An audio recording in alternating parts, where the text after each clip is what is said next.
Hey, what's going on, guys? In this video we are going to see how to build a class to hold objects.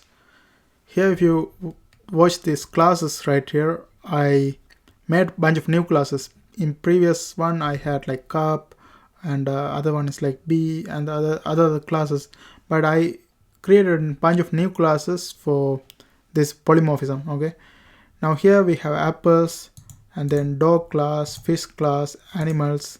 Animal is our super class, and then this one inheritance of that class, animals. So these are subclasses. Fish and dog are animals. And then I created a dog list. This one is to hold objects. Now to do that I'm going to create an array. Private dog, and then I name this one as this array as the list, and that is equal to new dog, and let's assign 5 variables we can hold. Okay, the next thing is I'm going to create an integer type of variable, private int. I initialize that one with 0, and then I'm going to create a method, public void add dog d. Every time when we call this one, it's going to add an index to this. Like let's go ahead and try. Okay, dog d, and then if we are going to create if statement. In this if statement we put a condition, that is I is less than the list dot length, the list dot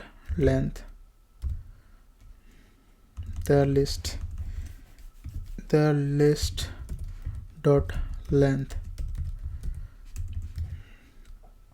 Okay, and then a curly bracket inside of this one we are going to put the list I is equal to d semicolon, and then we are going to put a system.out statement, system.out dot println, and here we are going to display on the screen dog added at index,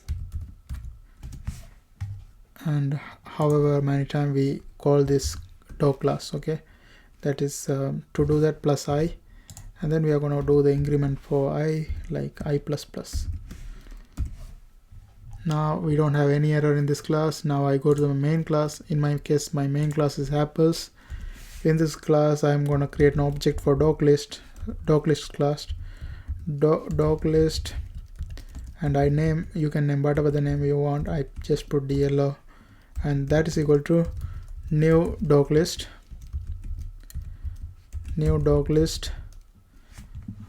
and then semicolon, and after that dog d is equal to new dog bracket, and then semicolon, and then DLO dot add d, and then that's it. Now you can see we don't have any error, and when I run this one, let's see what happens. Dog added at index 0. Okay, that's it in this tutorial. That's how we can we created a class to hold objects. Now let's say we want to do this fish class. We want to hold the fish class as well. What we have to do is we are going to just extend this program and do furthermore. That's what we are going to see in my next tutorial. I hope you guys find this video helpful. Thanks for watching, and see you guys on my next tutorial. Don't forget to subscribe my channel.